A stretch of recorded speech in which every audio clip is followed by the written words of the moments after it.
मैं इस वक्त मौजूद हूँ जहांज़ेब खान साहब के घर, जो इस हादसे का शिकार हुए थे, और इनसे हम बात करेंगे कि जाए हादसे पर क्या हुआ था और इनको हॉस्पिटल जब लेकर गए इनके साथ क्या वहाँ पे सलूक हुआ। इनसे बात करते हैं। इनके वालिद साहब भी मौजूद हैं, उनसे भी हम बात करेंगे, लेकिन पहले हम जहांज़ेब साहब से बात करेंगे। अस्सलाम वालेकुम। वालेकुम सलाम। आप बताइएगा, जब जहाँ पर हादसा हुआ था, एक तो हादसा कैसे पेश आया, उस वक्त आप जब वहाँ मौजूद हुए तो ट्रैफिक रनिंग थी, आपकी गाड़ी खड़ी हुई थी, क्या हुआ था?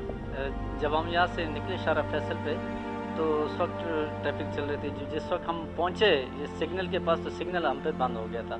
सिग्नल बंद हुआ और हमारी गाड़ी खड़ी हो गई, और उसकी जैसे गाड़ी खड़ी उसके बाद फिर हमें पता नहीं चला कि क्या हुआ। जिना अस्पताल आपको लेकर गए, लेकिन वहाँ पर मामूली सा इलाज किया, हल्के से टांके लगाए और आपको भेज दिया, लेकिन एक दिन बाद ही आपकी तबीयत घर आके बहुत ख़राब हो गई थी। ये क्या हुआ था बेसिकली, उन्होंने क्यों इस तरह किया? उसी दिन, एक दिन बाद नहीं, उसी दिन उन्होंने पहले तो ये मैं शुक्रिया अदा करता हूँ मीडिया का कि जो हमारे घर पे आए और हमसे पूछा। बात यह है कि जिस वक्त बेटे का एक्सीडेंट हुआ तो मुझे जब पता चला तो फिर मैं यहाँ से गया जहाँ पे एक्सीडेंट हुआ, वहाँ मेरा पहुँचा। जब वहाँ पे पहुँचा तो देखा, मैंने क्या देखा कि वो गाड़ी जो है हमारी वो बिल्कुल तबाह हुई पड़ी। मैंने जब पूछा कि भाई जख्मी किधर है, तो कहा कि वो इनको शाहजोर में ले गए हैं। जब मैं वहाँ हॉस्पिटल में पहुँचा तो मैंने देखा कि शाह साहब जो है वो एक्सपायर हो गए थे, वो फौत हो गए थे। और जो मेरा बच्चा जो था ये जहांज़ेब, ये बेहोश था। फिर उसके बाद जो है मैंने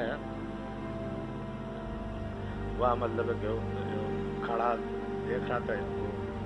फिर ऐसे थोड़ी देर बाद इनको कुछ सांस जो है वो मतलब इनकी चली, तो कुछ मेरे दिल में वो हुआ, मतलब एक हौसला पैदा हो गया कि भाई बच गया बच्चा।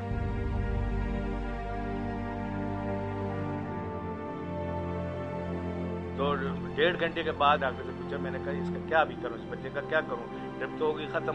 उन्होंने कहा ये किसने लगाई थी? मैंने कहा ये डॉक्टर साहब ने लगाई थी और वो कह रहे थे कि ये ख़त्म हो जाएगा, ले जाएँ। बोले ठीक है जाओ ले जाओ। तो घर पे ले आया तो 1 घंटे 1.5 घंटे के बाद इसका जो सांस था वो बिल्कुल वो क्या बेकाबू हो गया। फिर एम्बुलेंस एक मंगाई और इसको लेकर गया वहाँ लियाकत हॉस्पिटल में लेकर गए। जब लियाकत हॉस्पिटल में लेकर गया, उन्होंने कहा ये चेकअप किया। उन्होंने कहा जी आप 70,000 रुपये जमा कराएं काउंटर पे, आपका बच्चा जो है बहुत सीरियस है, इसकी अभी हम MRI कराते हैं। MRI जब कराई, MRI में डॉक्टर ने कहा कि जी इसकी तो जो कमर की मोरें हैं वो बिल्कुल निकली हुई हैं और अल्लाह रहम करे। बहरहाल तकरीबन रात को 4 साढ़े 4 बजे करीब फिर इसको ICU में किया। पूरी रात हम वहाँ रहे हैं। तो फिर ICU वगैरह में जब रहा तो फिर मतलब ये है कि 70,000 रुपये तो मैंने जमा कराए हुए थे। फिर 3-4 दिन के बाद जनाब मुझे यहाँ किसी ने, एक आदमी था, उसने बताया कि आपने क्या फैसला किया। मैंने कहा ना तो वो मेरे घर पर आए हैं और ना मुझसे मिले हैं। बोला आप ऐसे करो कि आ जाओ मैं आपसे उनको मिलवाता हूँ। जो लोग जो कॉन्ट्रैक्टर्स थे और जिनके वो नहीं, बिल्कुल ही मेरे ना घर पे आए, ना मुझे उन्होंने कुछ बुलवाया, ना हमारे पास आए। मैं फिर खुद गया वो पुल के नीचे, वहाँ गया। वहाँ पे जब मैं गया तो उन्होंने मुझसे कहा कि जी आप ऐसे करें कि आपको हम 2,500 रुपया दे देते हैं, 2.5 लाख रुपया दे देते हैं, तो आप अपना इलाज वगैरह करें। मैंने कहा जी मेरा बच्चा तो बिल्कुल बेहोश पड़ा हुआ है और उसकी तो एक दिन का 25,000-26,000 रुपया आ रहा है, और आप मुझे कह रहे हैं कि 2.5 लाख रुपया ले लें। और मैं हमने बेचना पूछना नहीं है बच्चे को, लेकिन ये है कि आपने मतलब आप इलाज जो है मतलब उसके पैसे तो दें।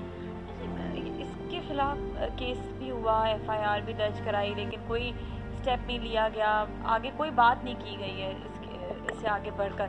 आपसे कोई सवाल जवाब किए थे उन्होंने, कुछ पूछा आपसे भी? बस मुझे तो ये कहा कि जी आप ऐसे करेंगे जी हम आपके जो है हॉस्पिटल के पैसे दे देते हैं जो है, और मतलब है कि गाड़ी की भी जो मतलब है कि बाद में बैठ के बात कर लें। मैंने कहा ठीक थी बात कर लो। जब फिर इन्होंने 160 मुझे दिया और गाड़ी का दिया।